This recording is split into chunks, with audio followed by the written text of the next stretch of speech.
Silence can protect you for a while, but truth will protect you forever. This is not a story of revenge. This is a story of reclaiming power. Aisha was not born weak. She was born gentle, and people often confuse gentleness with weakness.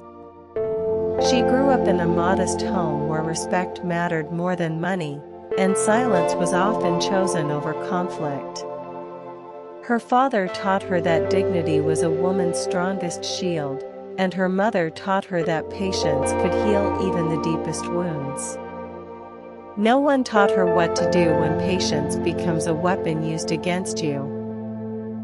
When Aisha married Cameron, she believed she was stepping into a safe future. Cameron was confident, well-spoken, and admired in social gatherings. He had a way of making promises sound like destiny. He spoke of partnership, respect, and a home built on understanding. Aisha listened with hope in her eyes and faith in her heart. On the day of their wedding, as she sat beneath bright lights and heavy jewelry, she whispered a silent prayer. "Let this marriage be my peace." Cameron smiled beside her, a smile that would one day feel unfamiliar. The first few months were calm. Not perfect, but acceptable. Cameron would sometimes raise his voice, sometimes criticize her cooking, her silence, her opinions. "Learn to speak properly," he once said. "You think too much," he said another time. Aisha told herself this was normal. Every marriage had adjustments. Every man had moods. She learned to swallow her words. Gradually, Cameron's tone changed. "Why do you need to visit your parents so often?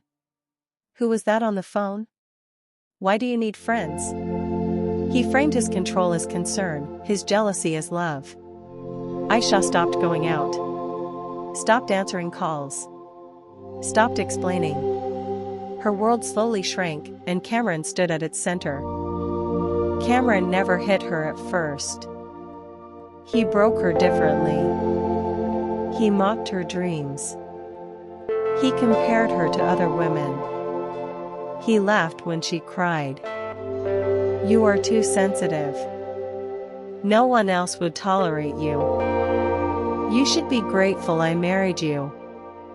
Every sentence chipped away at her confidence, like water wearing down stone. Aisha began doubting her own worth. Cameron disliked her family. "They fill your head with nonsense," he said. He would argue before family visits, ensuring she stayed home to avoid conflict. When she finally visited, he flooded her phone with angry messages. Eventually, her parents noticed the silence. But Aisha smiled and said, "I'm fine."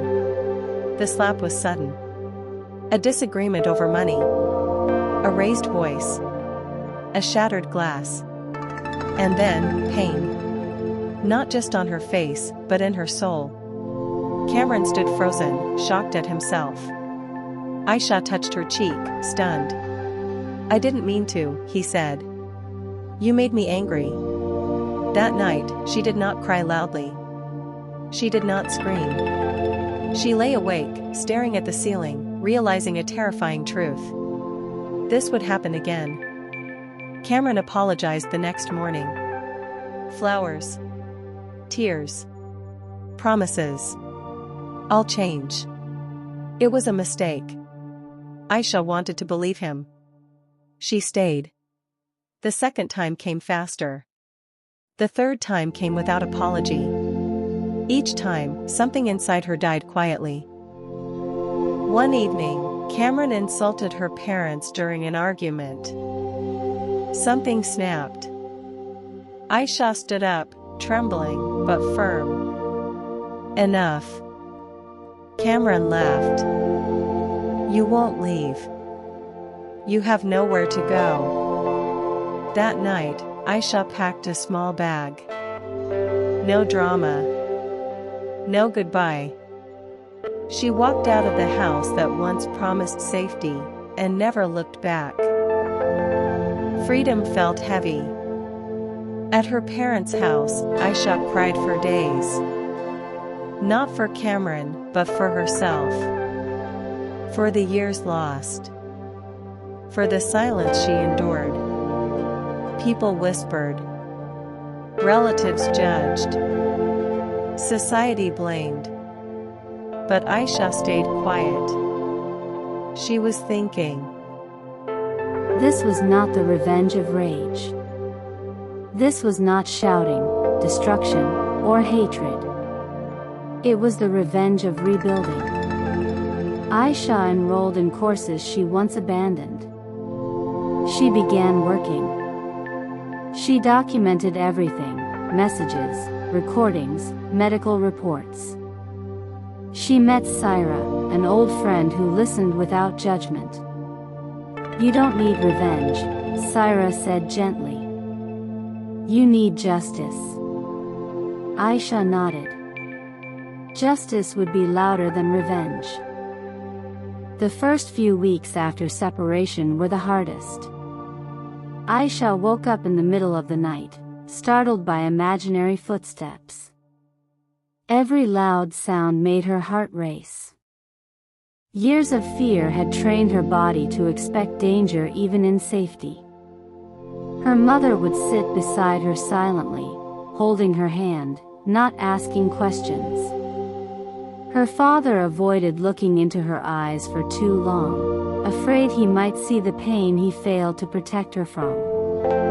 Aisha slowly realized something terrifying and liberating at the same time. She was safe, but she was broken. The world outside was not kind. Relatives visited with concerned faces and poisonous questions. "What happened between you two? A woman should adjust. Did you try hard enough?" No one asked what Cameron had done. Everyone asked what Aisha had failed to do. She answered politely. Then she stopped answering. Silence, once her weakness, was becoming her strength. Cameron was not worried. He believed Aisha would return, crying, apologizing, begging. "She can't survive without me," he told his friends. "She's emotional. She'll calm down." When weeks passed and she didn't return, his tone changed. First came messages. Then calls. Then threats. "You're destroying our honor. I'll make sure you regret this." Aisha saved everything. One morning, Aisha stood before the mirror and barely recognized herself. Dark circles. Tired eyes. A posture that seemed permanently apologetic. She touched the mirror and whispered, "Who did you become?" That was the day she decided she would not just survive. She would rebuild. Aisha returned to the things she once loved. She enrolled in professional courses. She improved her skills. She studied late into the night. Learning gave her control, something Cameron had stolen. Every certificate felt like reclaiming a piece of her identity. Her first paycheck was small. But when she held it in her hands, she cried harder than she had the day she left Cameron's house. Not because of the money, but because it was hers. No one could take it. No one could control it. Freedom had a price, and she was finally paying it herself. Syra noticed the fire growing inside Aisha. "You're changing," she said one evening. "But be careful. Anger can consume you." Aisha shook her head. "This isn't anger. This is clarity." She did not want Cameron to suffer emotionally. She wanted him to face consequences. Walking into the lawyer's office was terrifying. Aisha's hands shook as she explained everything: the insults, the control, the violence. Noman listened quietly, without interruption. When she finished, he said something she would never forget. "You are not weak. You were silenced." Those words changed everything. Noman asked for proof. Aisha handed over messages, voice notes, medical reports, witness names. Each piece of evidence felt like reopening a wound, but also like stitching it closed properly. For the first time, her pain had weight. The legal notice arrived at Cameron's door like a slap to his ego. He stormed into his mother's room, furious. "She's lying. She's trying to ruin me." His mother said nothing, but her silence was heavy. She had seen the bruises. She had heard the arguments. Deep down, she knew. Cameron tried a new strategy.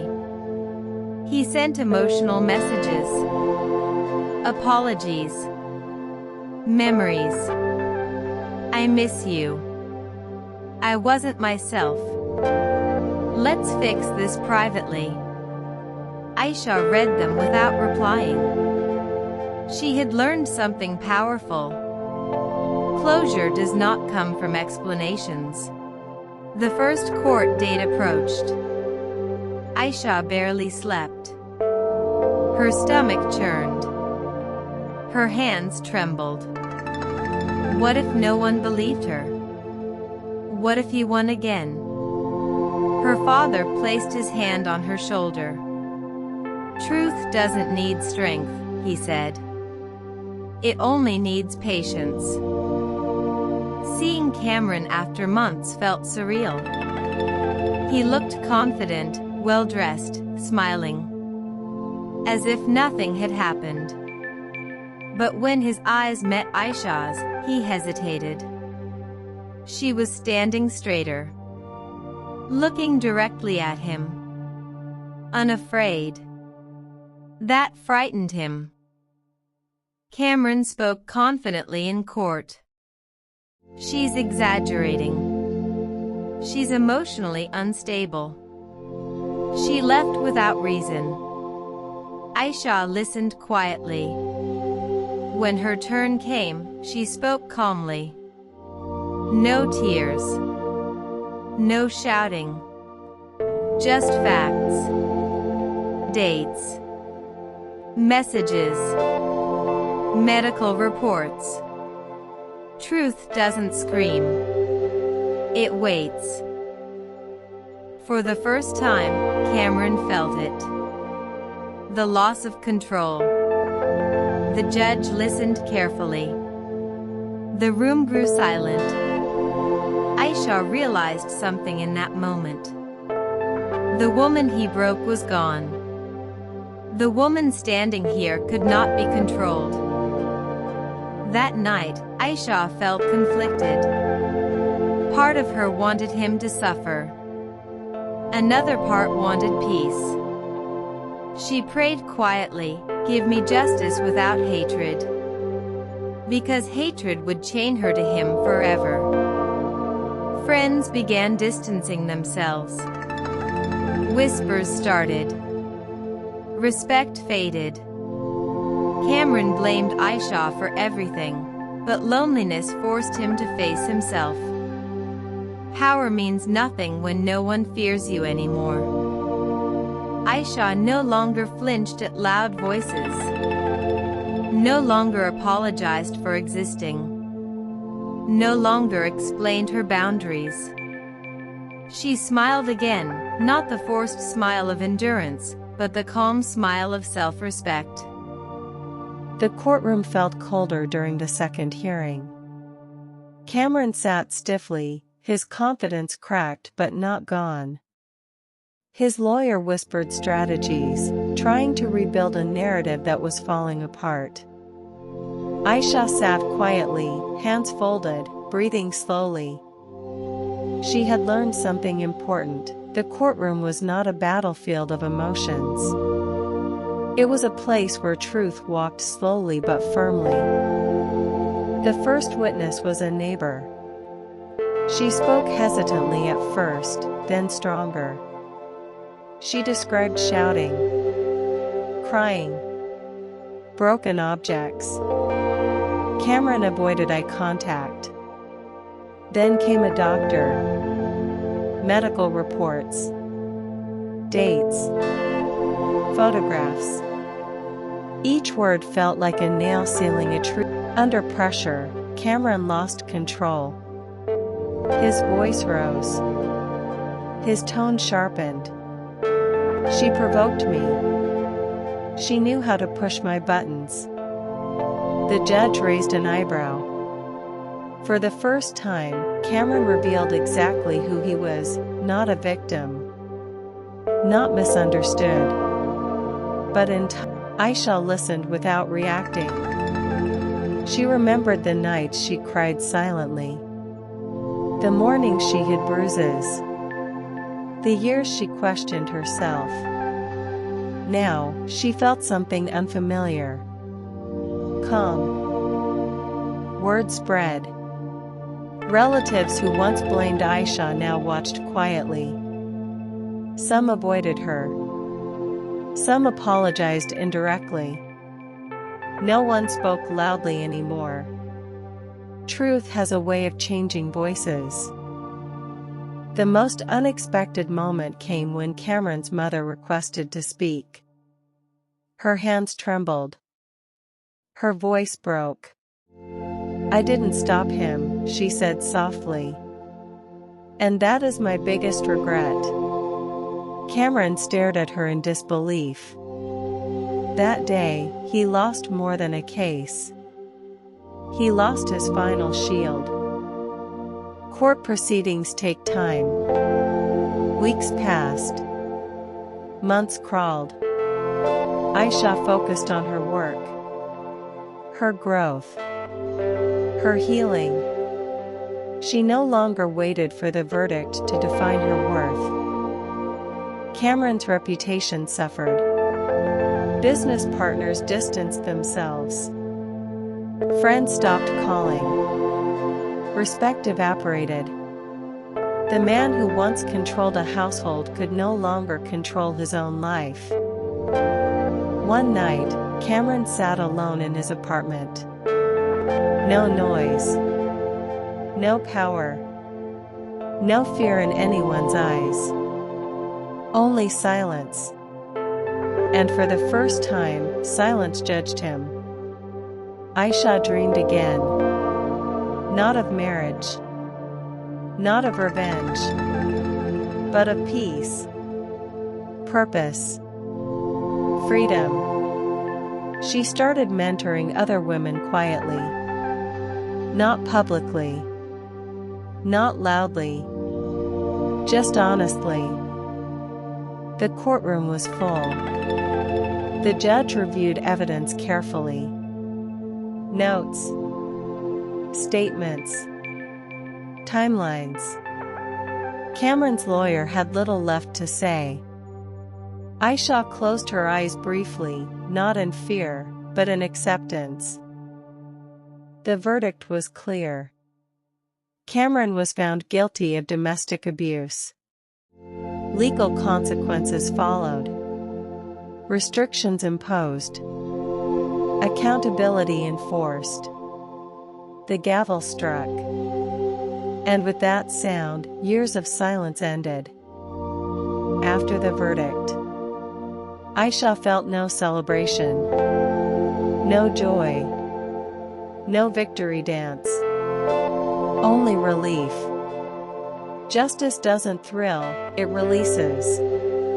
Cameron walked out of the courtroom smaller than he entered. Not physically, but spiritually. Power had left him. And power, once lost, rarely returns. The question of forgiveness. People asked Aisha, "Have you forgiven him?" She answered calmly, "I forgave him the day I stopped hating myself." Forgiveness was not reconciliation. It was freedom. A letter never sent. Aisha wrote Cameron a letter. She never sent it. In it, she wrote, "You broke me because you were broken. I healed because I chose to." She burned the letter. Closure does not need witnesses. A new home. Aisha moved into a small apartment. Simple furniture. Open windows. Sunlight. For the first time, a home felt safe. Redefining strength. Strength was not endurance. Not silence. Not sacrifice. Strength was walking away and building again. Cameron's real punishment. Cameron tried to start over. But something followed him everywhere. His reputation. His past. His conscience. The law punished him, but his mind punished him more. Aisha's quiet impact. Women started reaching out. Private messages. Silent confessions. "You gave me courage. I left too." Aisha listened. She guided. She never preached. Chapking back without pain. One evening, Aisha passed her old street. She felt nothing. No fear. No anger. No longing. That's how she knew she was healed. Gentle reflection. Aisha stood before the mirror again. This time, she smiled. Not because life was perfect, but because she was free. Silence can protect you for a while, but truth will protect you forever. This is not a story of revenge. This is a story of reclaiming power.